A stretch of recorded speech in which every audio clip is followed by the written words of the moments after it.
بسم اللہ الرحمن الرحیم۔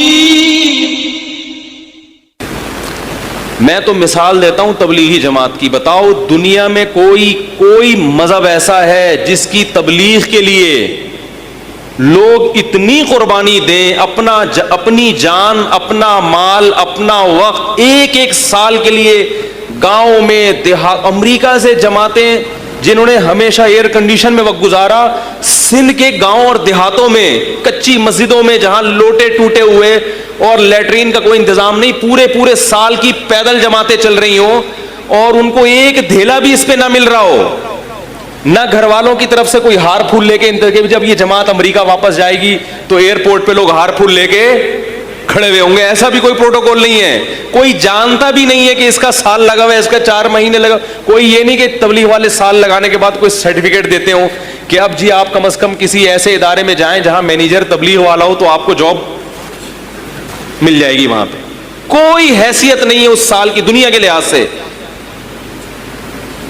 یہ قربانی گورا دینے کے لیے تیار ہے؟ یہ کوئی ہندو اپنے مذہب کے لیے قربانی دینے کے لیے تیار ہے؟ یہ بولو نا بھائی، کیا ہو گیا؟ یہ جو اسپرٹ ہے، یہ جو جذبہ بھر دیا، یہ کیا کسی موٹیویشنل اسپیکر نے جذبہ بھرا ہے ان کے اندر؟ انہوں نے کہیں جو ورکشاپیں کی ہیں، اتنی قربانی جس کی کوئی مثال نہیں ملتی اس زمانے میں. رائے گڑھ آپ جا کے دیکھیں، ہزاروں جماعتیں نکل رہی ہیں. ہمارے ایک جاننے والے تھے، MBA کیا ہوا انہوں نے، بہت بڑے مینیجر. وہ ایک دن حیران ہوئے، کہہ رہے یار ہم مینیجر بنتے ہیں، اتنے کورسز ہم نے کیے ہوئے ہیں، پھر کمپنی میں 10 آدمی ہمارے حوالے کیے جاتے ہیں، ان کو 1 مہینہ سنبھالنے میں تیل نکل آتا ہے. اتنی وہ گڑبڑے کرتے ہیں، صحیح ہے نا، جبکہ ان کو تنخواہ بھی دی جا رہی ہے اور مینیجر کو بھی تنخواہ دی جا رہی ہے، پھر بھی وہ سنبھالنے میں کیا ہوتا ہے گڑبڑ. کہتے ہیں یہ تبلیغ والے عجیب ہیں. ایک امیر ہوتا ہے جس کی کوئی تنخواہ نہیں ہوتی، نہ اس نے MBA کیا ہوا ہے، نہ مینجمنٹ کا کوئی کورس کیا ہوا ہے، اور وہ 1 سال تک 20-25 افراد یا 15-20 افراد جو مختلف قوموں کے، مختلف کلچر، قومیں بھی الگ، عمریں بھی الگ. ایک 75 سال کا بوڑھا ہوگا، دوسرا 22 سال کا جوان. ایک اسی جماعت میں ایک سائنٹسٹ ہوگا، بریگیڈیئر ہوگا، کرنل ہوگا، اور اسی میں رکشے والا بھی ہوگا. نہیں یاری میرا خیال ہے بات، اسی میں کیا ہوگا؟ رکشے والا بھی ہوگا. اسی میں بیچارہ جوتے گانٹنے والا کوئی موچی بھی ہوگا، اسی میں کوئی چوکیدار بھی ہوگا، اور اسی میں علاقے کا ناظم بھی ہوگا.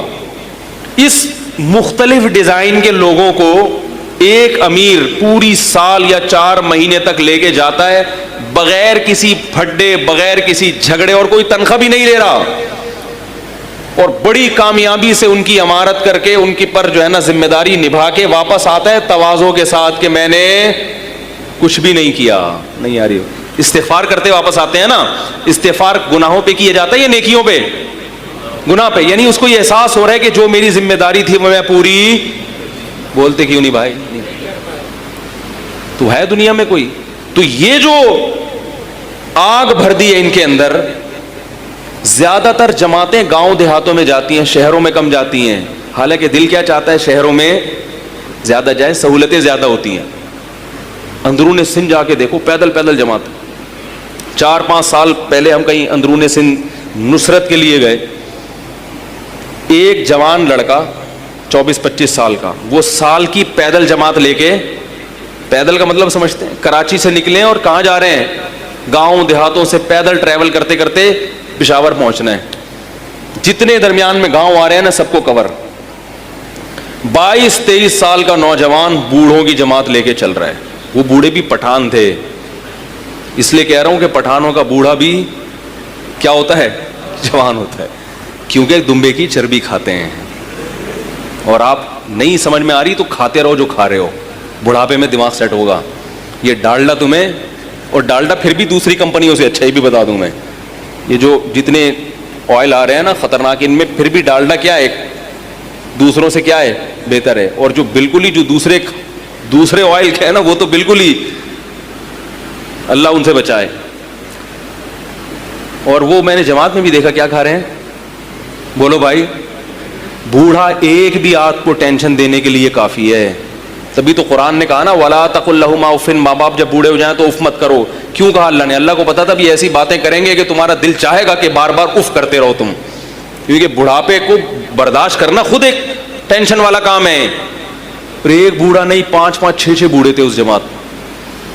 جب میں ایک دن 24 گھنٹے میں نے وہاں گزارے ہیں تو میں نے اندازہ, میں نے کہا اس جوان کی ہمت ہے, ان کو کیسے لے کے چل رہا ہے بھائی. کیونکہ وہ تھوڑا سا ان کی طبیعت میں ظاہر ہے ایک چڑچڑا پن بھی تھا, اور وہ بعض دفعہ انکار بھی کر دیتے تھے. مثلا میں جب گیا تو ایک بڑے میاں نے وہاں کا مفتی صاحب کا بیان ہوگا, مشورے میں طے نہیں ہوا, مشورے میں جو بھی طے ہو چکا تھا بھائی فلاں کا بیان ہوگا. تو جو پٹھان تھے نا, انہوں نے کہا یہ مفتی صاحب جب آئی ہوئی ہے تو اسی کا بیان ہوگا. مفتی صاحب آئی ہوئی ہے تو کس کا بیان ہوگا؟ لیکن مشورے میں طے ہو چکا تھا. میں نے کہا میرا بیان نہیں ہوگا, نہ میں بیان کرنے آیا ہوں, میرا نہیں ہوگا. اور وہ بڑے میاں تھے, وہ اڑ گئے. انہوں نے بولا حالانکہ وہ امیر نہیں ہے لیکن ایک بڑھاپا ہے نا, بتا رہا ہوں. اس نے کہا اسی کا ہوگا, یہ عالم ہے, مفتی ہے, اس کا بیان ہوگا. وہ کہہ رہے ہیں بھائی نہیں ہوگا, میں بھی کہہ رہا ہوں نہیں کروں گا میں, کچھ بھی ہو جائے. اڑ گئے وہ, ٹھیک ہے. اب بابا جی کے پاؤں دبا رہے ہیں لوگ, حضرت جو مشورے میں طے ہوا اسی میں خیر ہے, یہ امیر کی خلاف ورزی کیا ہے, غلط. تو میں کہہ رہا تھا یہ ایک دن ہوا ہے تو ظاہر ہے 1 سال میں, لیکن وہ نوجوان کیا کر رہا ہے, پاؤں بھی دبا رہا ہے محبت سے. یہ نہیں کہ اس نے پولیس کو فون کیا 15 پہ, آ جا بھائی یہ بات نہیں مان رہا ہے بھائی, یا فون کیا میرے تعلقات ہیں پی ٹی آئی سے یا JUI سے, میں بھی پٹواتا ہوں, میں بھی دیکھتا ہوں, کچھ بھی نہیں, پاؤں دبا رہا ہے. یہ آدمی جب اس بوڑھے کی خدمت کرے گا تو گھر میں باپ کی کیسی کرتا ہوگا, بولو بھائی کیا خیال ہے. تو وہاں تو میرے بھائی کوئی ٹریننگ سینٹر نہیں ہے, کوئی ڈگریاں نہیں ہے. جو امیر تھا نا 22 سال کا نوجوان, وہ بھی پڑھا لکھا, بولتے کیوں نہیں یار, نہیں تھا, پڑھا لکھا نہیں تھا, وہ بھی کسی گاؤں دیہات کا تھا بیچارہ. اس کو کس چیز, اس کو کیا یہ مثال دی کہ جب مرو گے تو ماضی سوچنا ہے کہ میں نے ماضی میں اچھی زندگی گزاری یا بری. اگر اچھی گزاری ہوگی تو بڑا سکون ملے گا, تو اس سکون کے لیے وہ اتنی قربانیاں دے رہا ہو. 5 منٹ کے سکون کے لیے کوئی اتنی قربانیاں, وہ بولے گا چھوڑو, اس وقت تھوڑے سے پریشان ہو جائیں گے, مرنا ہی ہے نا 5 منٹ کی, جہاں اتنے عرصے ٹینشن تو 5 منٹ کی ٹینشن, ابھی تو مزے اڑاؤ, ابھی تو کھاؤ پیو موج مستی کرو.